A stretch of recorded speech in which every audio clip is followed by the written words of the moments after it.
आज हम सभी एक बहुत ही महत्वपूर्ण पड़ाव के साक्षी बन रहे हैं। प्रोजेक्ट टाइगर को 50 वर्ष हो गए हैं। प्रोजेक्ट टाइगर की सफलता भारत के लिए ही नहीं बल्कि पूरे विश्व के लिए गौरव का विषय है। भारत ने टाइगर को न सिर्फ बचाया है बल्कि उसको फलने फूलने का एक बेहतरीन इकोसिस्टम दिया है।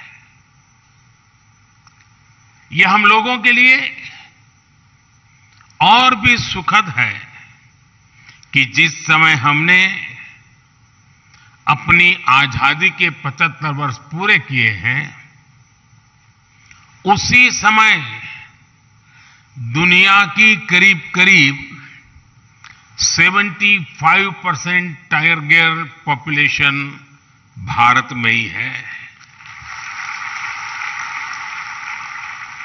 ये भी संयोग है कि भारत में टाइगर रिजर्व भी 75,000 वर्ग किलोमीटर का और बीते 10-12 वर्षों में टाइगर पॉपुलेशन भी 75% बढ़ी है।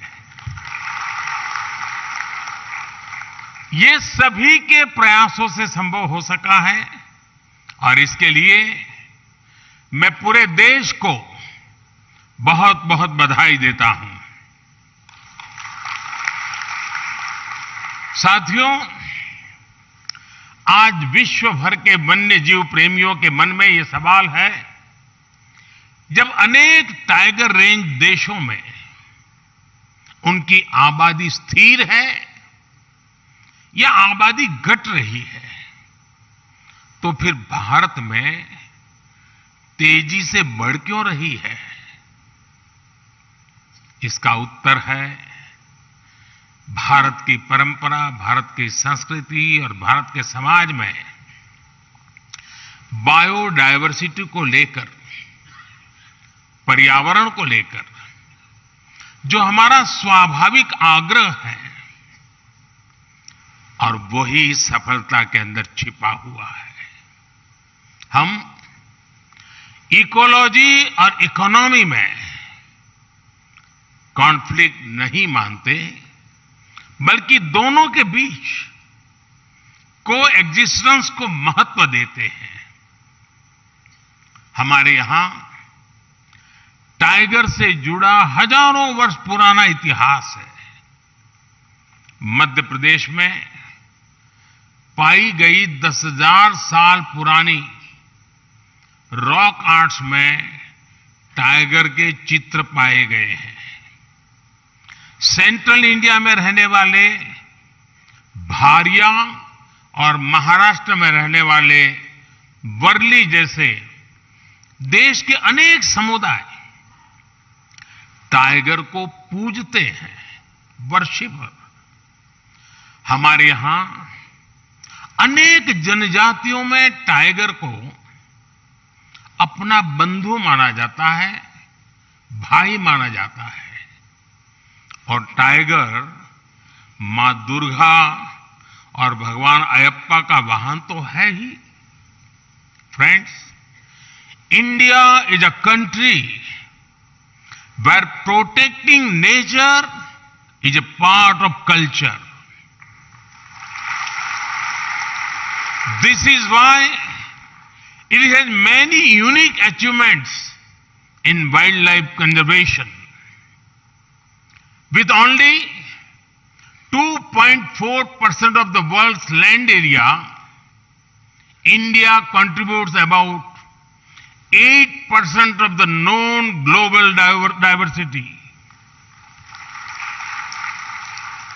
India is the largest tiger range country in the world.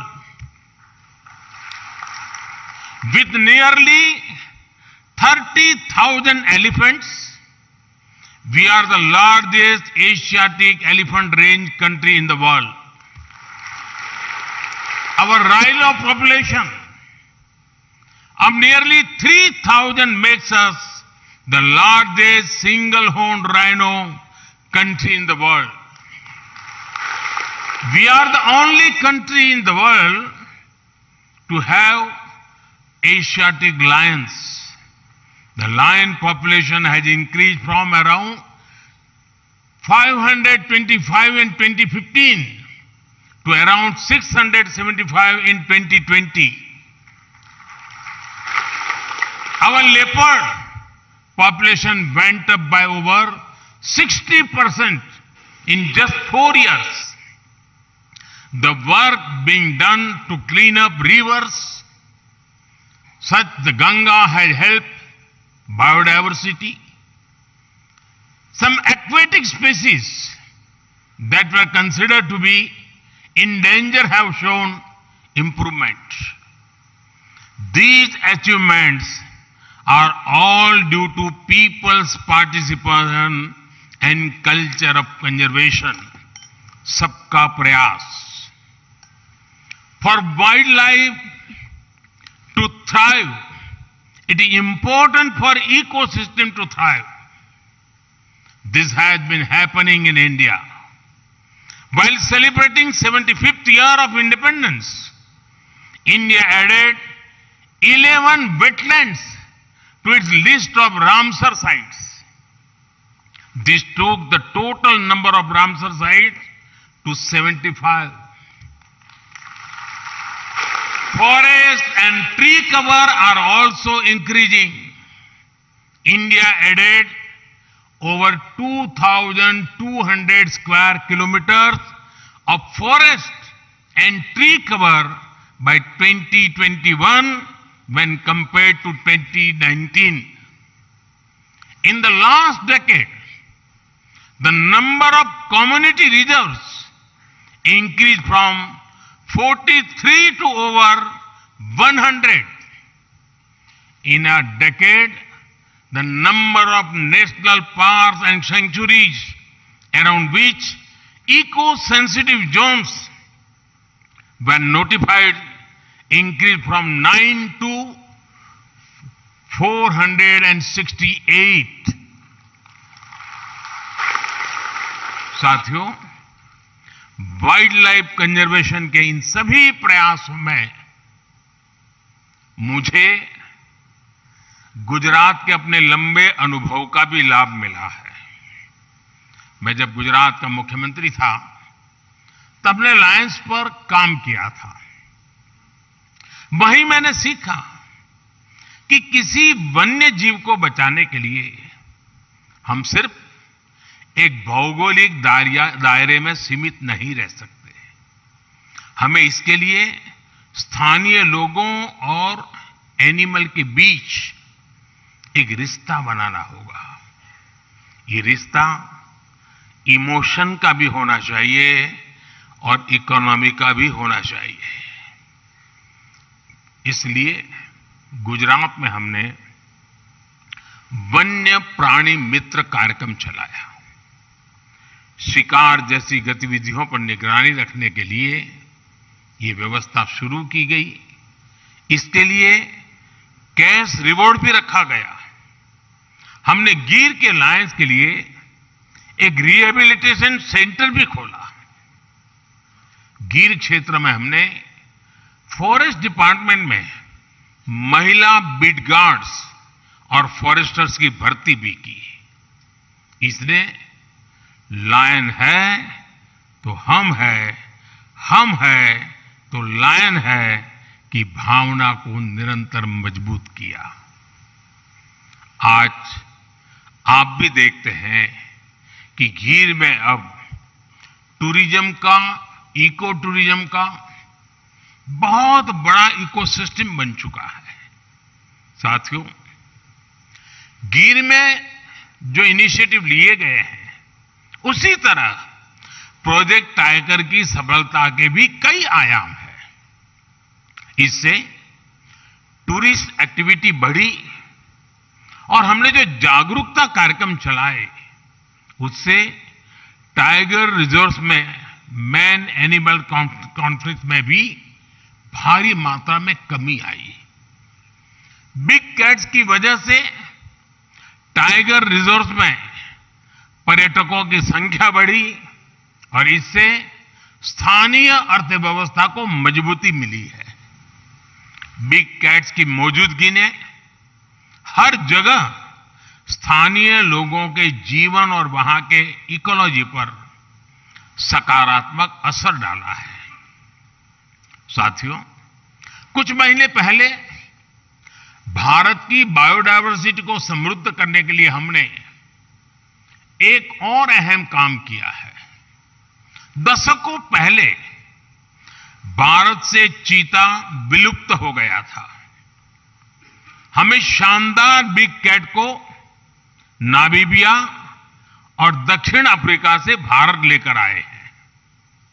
ये एक बिग कैट का पहला सफल ट्रांसकॉन्टिनेंटल ट्रांसलोकेशन है। कुछ दिन पहले ही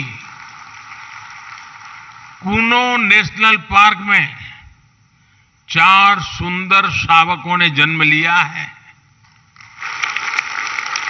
भारत की धरती से चीता करीब करीब 75 साल पहले विलुप्त हो गया था।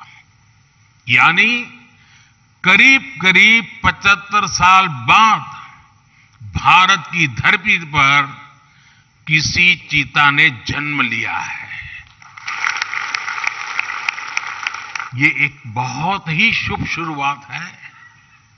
ये इस बात का भी प्रमाण है कि बायोडायवर्सिटी की रक्षा और उसकी समृद्धि के लिए इंटरनेशनल कोऑपरेशन कितना महत्वपूर्ण है।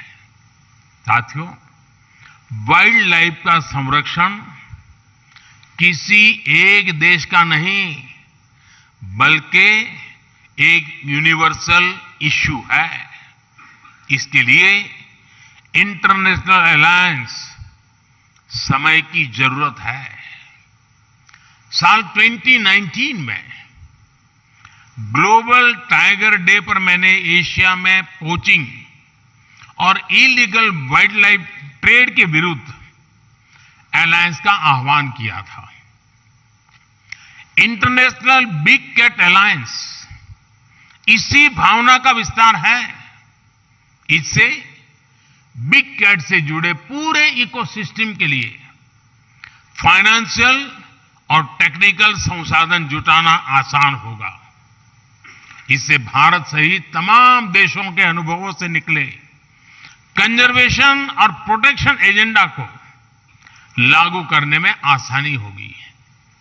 इंटरनेशनल बिग कैट अलायंस, उसका फोकस दुनिया की 7 प्रमुख बिग कैट्स के संरक्षण पर होगा। यानी जिन देशों में tiger, lion, leopard, snow leopard, puma, jaguar और चीता है, ऐसे देश इस अलायंस का हिस्सा होंगे।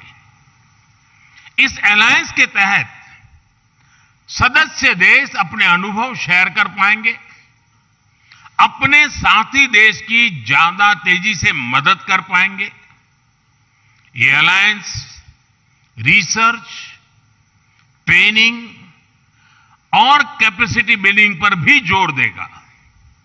हम साथ मिलकर इन प्रजातियों को विलुप्त होने से बचाएंगे, एक सुरक्षित और बेहतरीन इकोसिस्टम का निर्माण करेंगे। साथियों, मानवता का बेहतर भविष्य तभी संभव है जब हमारा पर्यावरण सुरक्षित रहेगा, हमारी बायोडायवर्सिटी का विस्तार होता रहेगा। ये दायित्व हम सभी का है, पूरे विश्व का है। इसी भावना को हम अपनी G20 अध्यक्षता के दौरान निरंतर प्रोत्साहित भी कर रहे हैं। G20 का motto one Earth, one family, one future यही संदेश देता है। COP26 में भी हमने अपने लिए बड़े और महत्वाकांक्षी लक्ष्य तय किए हैं। मुझे पूरा विश्वास है कि आपसी सहयोग से हम पर्यावरण संरक्षण के हर लक्ष्य को प्राप्त करेंगे। साथियों, इस कार्यक्रम में जो विदेशी अतिथि आए हैं, जो दूसरे राज्यों से यहां हमारे मेहमान आए हैं, उनसे मैं एक और बात भी कहना चाहता हूं। आप सभी को यहां एक और लाभ जरूर उठाना चाहिए। ये जो सह्याद्री का क्षेत्र है, वेस्टर्न घाट का क्षेत्र है, यहां अनेक ट्राइब्स रहती हैं। वे सदियों से टाइगर सहित हर बायोडायवर्सिटी को समृद्ध करने में जुटी है। उनका जीवन, उनका कल्चर पूरी दुनिया के लिए बहुत उत्तम उदाहरण है। प्रकृति से जितना लिया उतना ही प्रकृति को लौटाया। ये बैलेंस कैसे काम करता है, वो हमें यहां सीखने को मिलता है, इस आदिवासी परंपरा में देखने को मिलता है। यहां आने से पहले मेरी ऐसे अनेक साथियों से बातचीत भी हुई है और इसी कारण मुझे आने में भी देर हो गई। जिस द एलिफेंट विस्परर्स डॉक्यूमेंट्री को ऑस्कर मिला है, वो भी नेचर और क्रिएचर के बीच के अद्भुत संबंधों की हमारी विरासत को दर्शाती है।